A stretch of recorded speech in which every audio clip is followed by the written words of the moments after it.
God, it gets better. It gets better. It does. It gets so much better.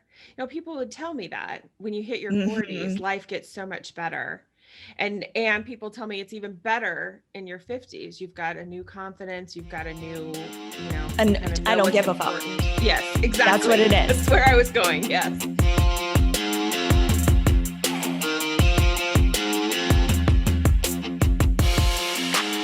Hey, Empowered Vegan Lifers. Ella here with my co-host. Hey, Stephanie. Hey, Ella, how are you doing this morning? I'm doing pretty good. How are Yeah, you? I'm doing great. I'm doing great. Good. I had this great message this morning, a text message this morning. I have a friend that I've worked with for years, and she sent me this TikTok. Oh boy. Yeah. So a couple years ago, we started watching Good Girls together. She started watching it, and there were three of us that work together, and she thinks we're all good girls. Have you seen the show? I have not. Yeah. Well, there's these three women who are just like normal, everyday moms, housewives, whatever. And they start in this life of crime. But there's this bad boy on there, and his name's Rio. And so she sent me this TikTok. Yeah, Rio. I like that name. Yeah, I do too. Oh And my God. it suits him. Okay, Yeah. I have to tell you something, but let's finish this TikTok story. Well, it's just him saying one of the main characters' Uh, names like over and over, but it's just I mean, I talk about bad boys. Like he is the quintessential bad boy, but yeah, I think the actor's name is Manny Montoya or something. well, But Rio, yeah. Rio. Yeah, I like that name. Well, TikTok, first of all, it's one of those things. I think we could make a list of all the things that make us feel a little on the old side. And Yes. me still never having checked out TikTok, like still not quite sure what it is, that makes me very much on the old side. Well, I'm with you there because I don't really I yeah, unless somebody sends me something, I don't really know anything about it, or it becomes something that's viral that everybody checks out. I and some of them are funny when they repost them on Facebook Yeah. or whatever. But I just can't handle another social media platform. I Oh can't. my gosh, I can't either. Right? No, I can't either. I can't handle one more thing. Though I have to say, some of Yeah. those TikToks are really funny. Yeah, and this one was really nice. Yeah. And speaking of names, my sister, who is 4 years younger than me, I think she might be in labor right now. So after this, Really? yes, and Exciting. she is vegan. Her boyfriend is vegan. Her other two children are vegan, who are 2 and 4, and this baby is going to be completely vegan. So she is building quite a larger, bigger vegan family. That is so exciting. Yes, and I get to go take care of the 2 and 4-year-olds while she goes to the hospital, which I am not nervous at all about. I'm sure you're not. Sure you're not. I'm counting on Shy to come over and keep them distracted. So I hope that's, you know what? I don't want to cause any controversy that I'm exploiting Shy, but she loves them too, everybody. So, oh my goodness. I said that because there was this incident. Yeah. And I think our listeners are going to understand what I'm talking about here. Sometimes vegans are not as compassionate as vegans really need to be, in my humble opinion. Well, yeah, no, they're not. I mean, I just have to say. I don't think vegans are known for their compassion. Yeah, it's, and that's that's a whole episode. Yeah, right. It is. And I would just like to keep, this podcast, I think one of our goals is to keep it positive, to tackle some tough topics. Yeah. But keep it uplifting, keep it inspiring, because I think that's how we choose to spread the word. Mm-hmm. And that's how we choose to empower other people. to make the choice to become vegan. Right. Is through compassion and through being a model of what it's like and how good it feels to align your actions with what you value and to truly care about animals and the environment and just how good it feels to live from that space of love and compassion. Yeah. And so, you know what, that's all I want to say about that story that I didn't end up telling you the story. But there's a good lesson to be learned regardless, in my opinion. About the story that you did not tell. Yes, and back to Rio. Oh my gosh, this is what happens when we do this early in the morning. Right. We're all over the place, but I don't think that's necessarily a bad thing. Rio, they still don't have a name for the baby. Baby's a boy. Oh. My other nieces are Lila and Coco. Yeah. And now we've got a little boy. And I think Anna's giving the responsibility to Jeremy this time around. Okay. We named the two girls, and it was not an easy process for her to figure out those names. One took almost a year to figure out. So I hear you. I'm excited, but I like the name Rio. I like the name Rio. Yeah. Yeah. You know, if Eva was going to be a boy, we were going to name him, Leo or Mateo. So I like both of those. So speaking of children, my firstborn, Jack, and I were in the car yesterday, and we actually listened to last week's episode. Oh, did you? Yeah. Yeah. And remind everyone how old Jack is. Jack is 15. He'll be 16 in January. So not too far away. He's going to be driving. And oh my gosh. Yeah. So I won't have these, impromptu conversations in the car where I'm driving him places. But yeah, so we were listening to the podcast from last week, and he really liked it. He said we're funny. Did he? Yes, I thought that was a huge compliment. That is a huge compliment coming from a 15, about to be 16-year-old boy. Yes. And then he was listening to the happiness, training that I did. And he told me, something about truth. And it was it must be a very kid saying. I mean, talk about being old. Right? So I'm not very well versed in TikTok, and I really don't know the lingo. Like I'm this stereotypical mom now, who I don't know. Anyway, what did he say? He was telling me that I speak the truth, and that. But you said it in the cool. He said it in a very cool way about. I don't know. Oh, this is bad. Yeah, exactly. I wish I hadn't started this conversation because I'm just showing how incredibly uncool I am. It's weird. I don't even know when I crossed that line. I mean, it was quite a while ago, but for those of you who don't know, I turned 40 this year. So I'm in the 40 club, which is an interesting place to be. And all of a sudden I'm really aware of these sorts of things. You know what I mean? Yes. And we just had next door both now our neighbors on either side are in their young 20s. Oh, wow. And yes, and they have become friends. So I sit outside a lot and we have a social terrace.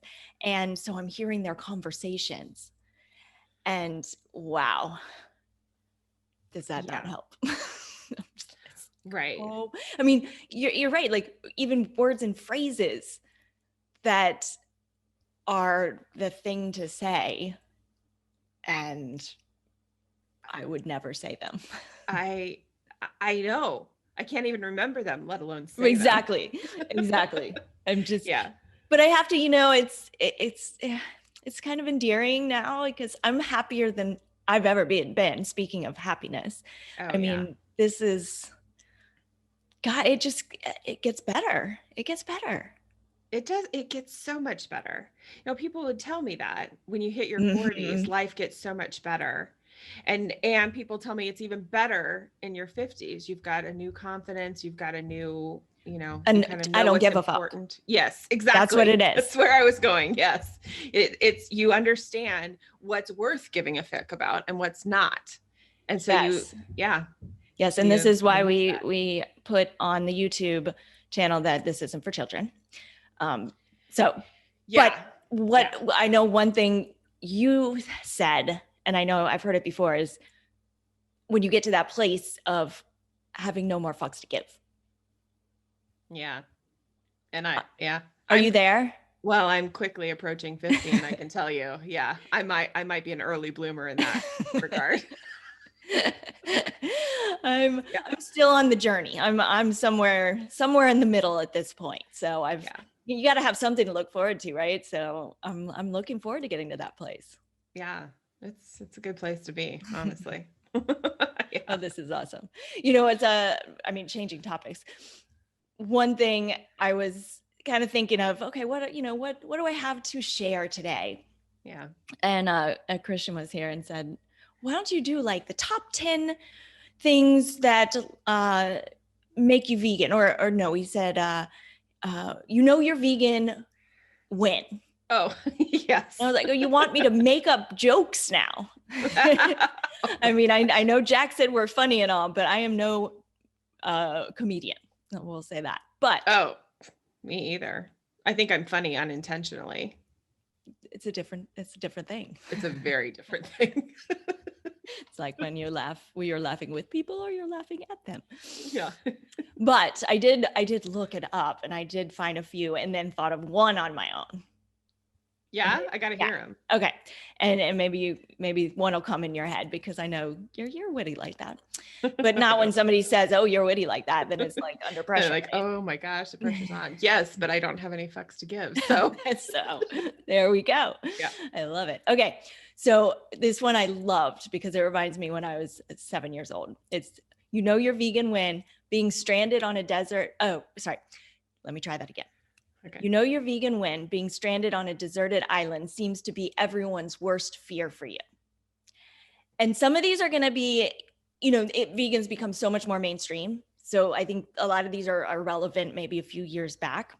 But when I just remember so clearly when I was in the second, third, fourth, fifth grade, that was the question kids would ask me all the time. They wanted to stump me. Well, what if you were on a deserted island and there was nothing else to eat? Would you eat a deer or would you eat the animal that was there? It was like, you have to tell me. You have to know the answer. You have to know. Because I went vegetarian at the age of 7. And I just remember saying, I don't have to choose. I'm not on a deserted island. Very smart. You're a very precocious 7-year-old. That was, looking back, that was a pretty, I don't know what to call it thing to say, but yeah. Okay, thanks. Next one.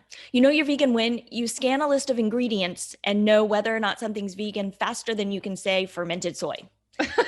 And this is so true for me too, because I don't speed read. I'm a very slow reader. But when I pick up a package that has a nutrition label, I can literally look at it and it's like I become superhuman with my eyeballs. And I know like the ingredient that's not vegan, it like pops out 3D and like shoots up into my eyeballs. I'm like, nope, not vegan.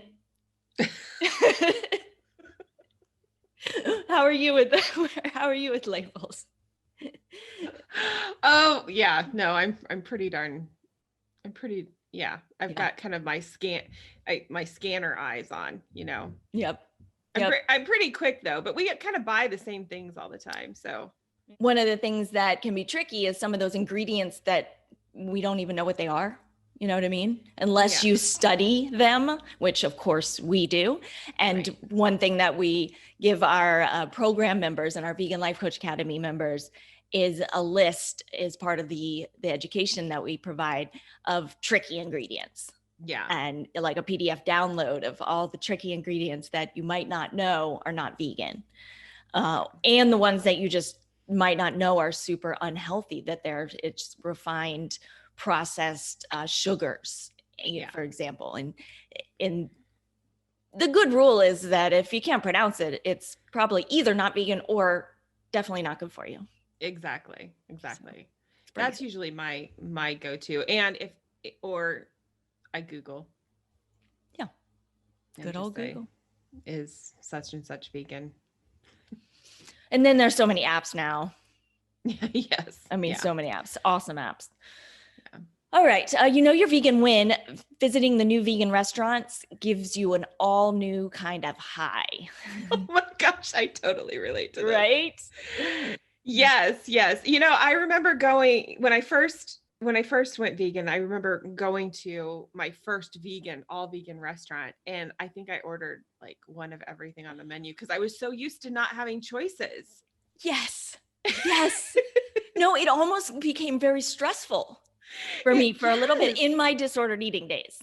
Yes, When I yes. had that unhealthy relationship with food in my body, it was like a blessing to go to a restaurant that had one choice.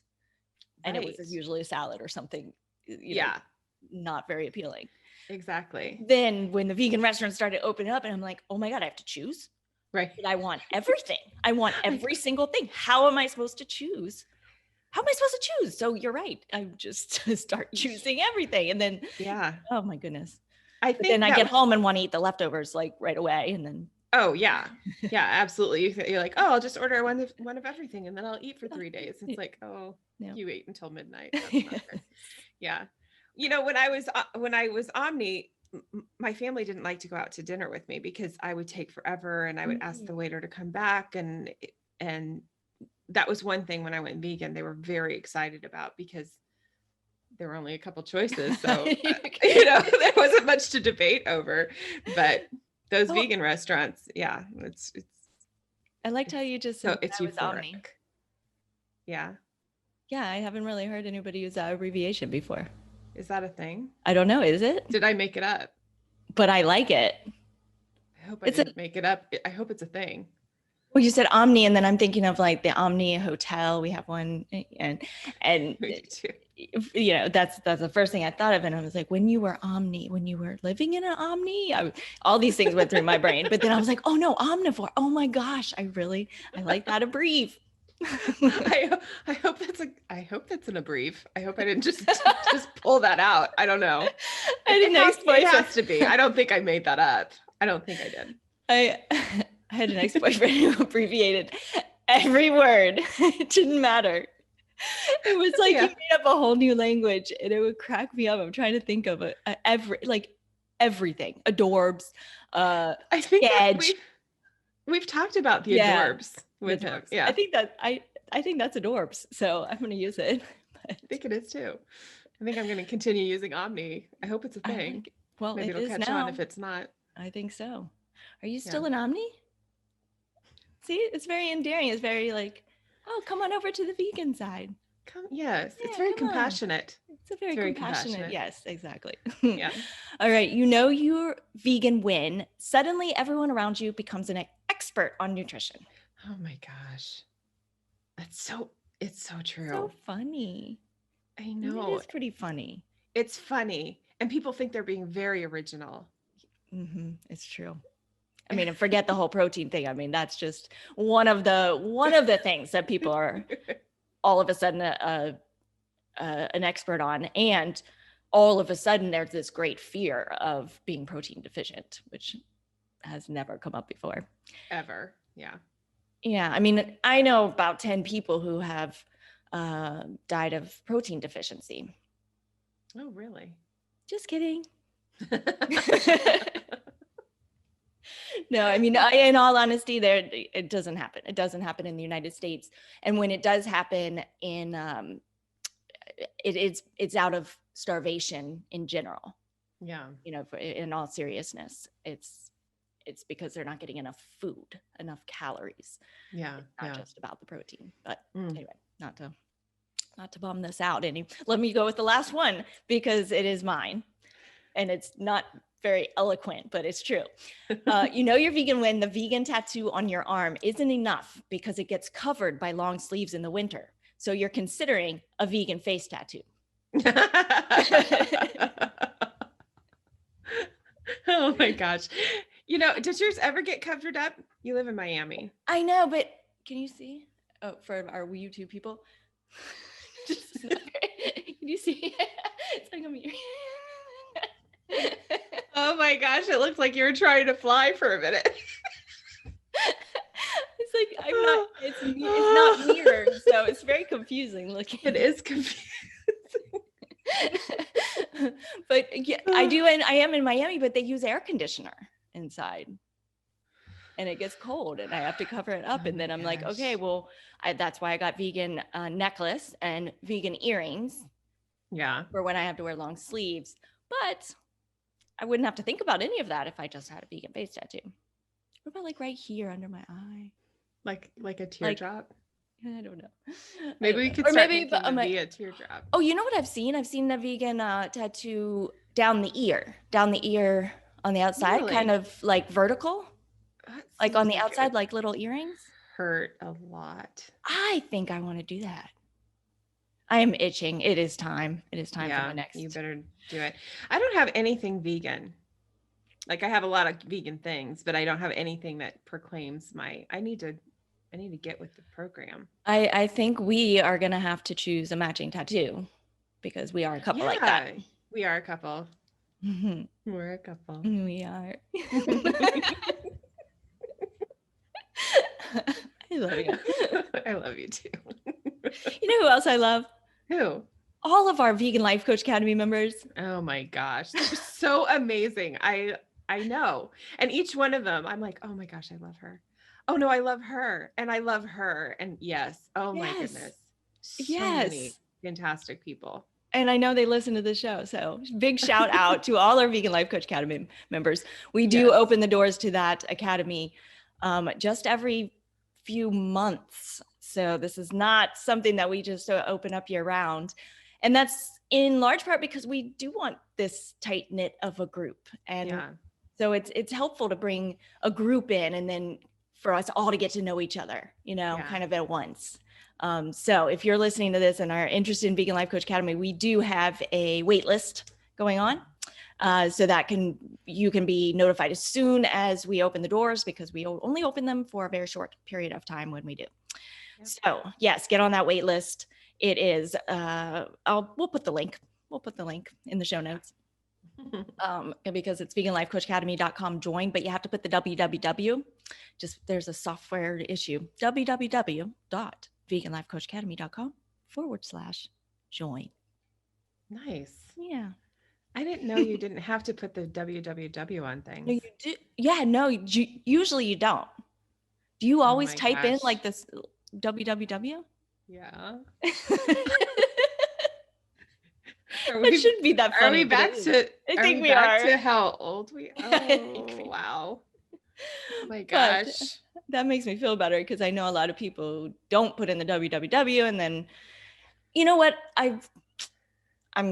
I've got a fix for this. I'm going to make a sexyfitvegan.com link because you do not need the www on sexyfitvegan.com. So, okay. There we go. Solutions. I like to put it anyway. Well, you just keep putting that www. I thought that was it. I thought you had to. I didn't know that you couldn't. Oh my gosh. Wow. It's great. This is great. All right. Well, this has been a really fun conversation this morning, I have to say. It has been. But it's time to get into just a very short training on goal setting. Oh, nice. We're going to take a unique perspective on goal setting. So we will have you guys listen in on this training and let's do it. Let's do it. It's interesting. When people set a goal, the reason they set that goal is often because they're unhappy with where they are currently.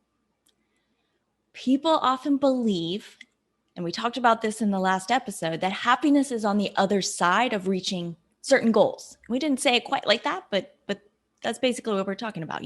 Once I reach that goal of losing 20 pounds, then I'll be happy. Or when I get that promotion, that's my goal, then I'll be happy. And so setting goals in the traditional way often comes from this place of scarcity and being unfulfilled. Does that make sense? So in this episode, we're going to offer a different perspective on goals. The idea that goals are fantastic tools for progressing on our life's journey in a positive and powerful way, but only when they come from a place of abundance and acceptance. So again, last week we talked about happiness, how it's not created in the past or found in the future. Happiness is within us all right now. It's a matter of developing the tools that you need to unlock or unleash the joy that you're capable of in this very moment. And that's a powerful thing, right? So what can goals set from a place of abundance do for us? Let's talk about that. Goals set from a place of abundance can empower us, motivate us, and create self-confidence. They can help us align our actions with our values, something we talk about a lot here on the podcast. On the other hand, when we set goals from a place of scarcity, we may feel shameful or not good enough as we are right now. And goals coming from a place of scarcity can cause us to compare ourselves to others, which can in turn bring on anxiety, right? We can start judging ourselves and feel a sense of disappointment, thinking, I'm not good enough, and what I have now is not good enough. No matter what, goal setting brings up obstacles, fears, and limiting beliefs, right?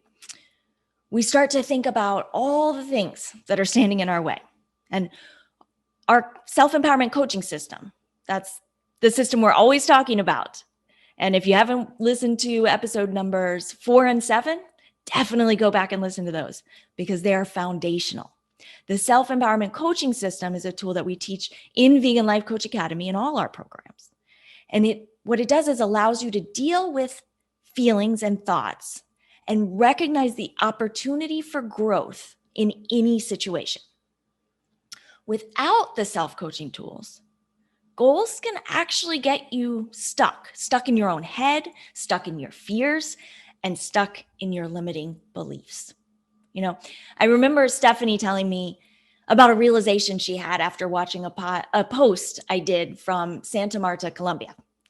And I was at my friend's wedding, and I do handstands everywhere I go. And I did a post talking about doing a handstand on some rocks and showed a picture. And she shared with me the thoughts and feelings that came up for her when she saw my post. And her immediate reaction, she said, was to start to compare herself.